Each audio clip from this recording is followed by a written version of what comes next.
అపోస్తల కార్యములు 26వ అధ్యాయము. అగ్రిప్ప పౌలును చూచి, నీ పక్షమున చెప్పుకునుటకు నీకు సెలవైనదనెను. అప్పుడు పౌలు చేయి చాచి ఈలాగు సమాధానము చెప్పసాగెను.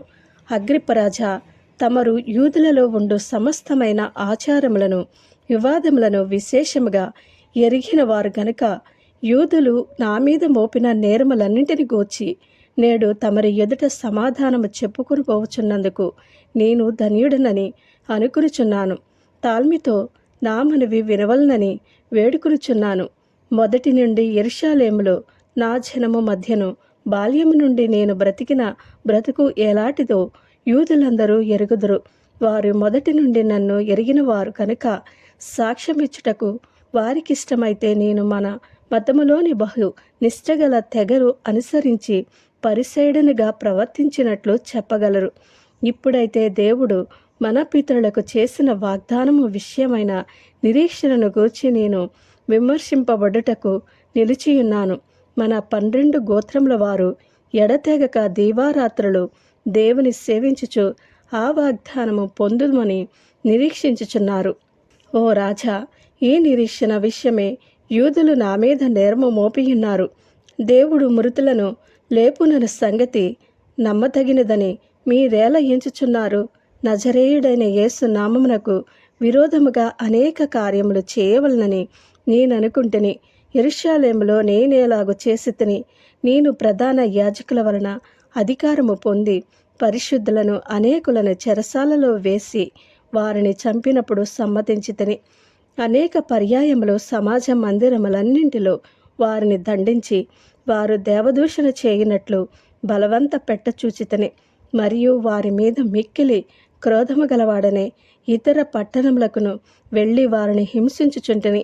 అందు నిమిత్తము నేను ప్రధాన యాజకుల చేత అధికారమును ఆజ్ఞయు పొంది దమస్కునకు పోవుచుండగా, రాజా, మధ్యాహ్నమందు నా చుట్టూను నాతో కూడా వచ్చిన వారి చుట్టూను ఆకాశము నుండి సూర్య తేజస్సు కంటే మిక్కిలి ప్రకాశమానమైన యొక్క వెలుగు త్రోవలో ప్రకాశించుట చూచితిని. మేమందరమును నేల పడినప్పుడు, సౌలా సౌలా, నన్నెందుకు హింసించుచున్నావు? మునికోలలకు ఎదురు తన్నుట నీకు కష్టమని హెబ్రీ భాషలో ఒక స్వరము నాతో పలుకుట వింటిని. అప్పుడు నేను, ప్రభువా, నీవు ఎవడవని అడగగా, ప్రభువు, నీవు హింసించుచున్న యేసును, నీవు నన్ను చూచియున్న సంగతిని గూర్చియు నేను నీకు కనబడబో సంగతిని గూర్చియు నిన్ను పరిచారకుని గాను సాక్షిని గాను నియమించుటకై కనబడియున్నాను. నీవు లేచి నీ పాదములు మోపి నిలువుము. నేను ఈ ప్రజల వల్లను అన్యజనుల వలనను హాని కలగకుండా నిన్ను కాపాడెదను. వారు చీకటిలో నుండి వెలుగులోనికిని, సాతాను అధికారము నుండి దేవుని వైపునకును తిరిగి నా యందలి విశ్వాసము చేత పాపక్షమాపణను పరిశుద్ధపరచబడిన వారిలో స్వాస్థ్యమును పొందినట్లు వారి కన్నులు తెరచుటకై నేను నిన్ను వారి యొద్దకు పంపెదనని చెప్పెను. కాబట్టి అగ్రిప్ప రాజా, ఆకాశము నుండి కలిగిన ఆ దర్శనమునకు నేను అవిధేయుడను కాక మొదట దమస్కులోని వారికిని, యెరూషలేములోను యూదయ దేశమందంతటను, తరువాత అన్యజనులకును వారు మారు మనస్సు పొంది దేవుని తట్టు తిరిగి మారు మనస్సునకు తగిన క్రియలు చేయవలనని ప్రకటించుచుంటిని. ఈ హేతువు చేత యూదులు దేవాలయంలోనున్న పట్టుకుని చంపుటకు ప్రయత్నం చేసిరి. అయినను నేను దేవుని వలననైనా సహాయము పొంది నేటి వరకు నిలిచియుంటిని. క్రీస్తు శ్రమపడి మృతుల పునరుద్ధానమును పొందు వారిలో వెలుగు ప్రచురింపబోవునని ప్రవక్తలను మోషేయు ముందుగా చెప్పినవి కాక మరి ఏమియో చెప్పక అల్పులకును గనులకును సాక్ష్యమిచ్చుచుంటిని. అతడు ఈలాగు సమాధానము చెప్పుకొనుచుండగా ఫేస్తు, సౌలా, నీవు వెర్రివాడవు, అతి విద్య వలన నీకు వెర్రి పట్టినదని గొప్ప శబ్దముతో చెప్పెను. అందుకు పౌలు ఇట్లనెను, మహాఘనత వహించిన ఫేస్తు, నేను వెర్రివాడను కానగానే సత్యమును స్వస్థబుద్ధియు గల మాటలనే చెప్పుచున్నాను. రాజు ఈ సంగతులు ఎరుగును కనుక అతని ఎదుట నేను ధైర్యముగా మాటలాడుచున్నాను. వాటిలో ఒకటియు అతనికి మరిగయుండలేదని రూఢిగా నమ్ముచున్నాను.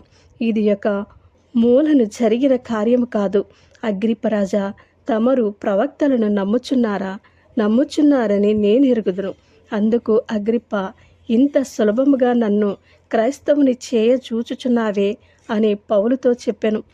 అందుకు పౌలు, సులభముగాను దుర్లభముగాను తమరు మాత్రము కాదు, నేడు నా మాట వినువారందరూ ఈ బంధకములు తప్ప నా వలె ఉండునట్లు దేవుడును గ్రహించుగాక అనెను. అంతట రాజును అధిపతియు బెర్నికేయు వారితో కూడా కూర్చుండిన వారును లేచి అవతలకు పోయి, ఈ మనుష్యుడు మరణమునకైనను బంధకములకైనను తగినదేమీ చేయలేదని తమలో తాము మాటలాడుకునిరి. అందుకు అగ్రిప్ప, ఈ మనుష్యుడు కైసరు ఎదుట చెప్పుకుందునని అనని ఎడల ఇతనిని విడుదల చేయవచ్చునని ఫేస్తుతో చెప్పెను. ఆమేన్.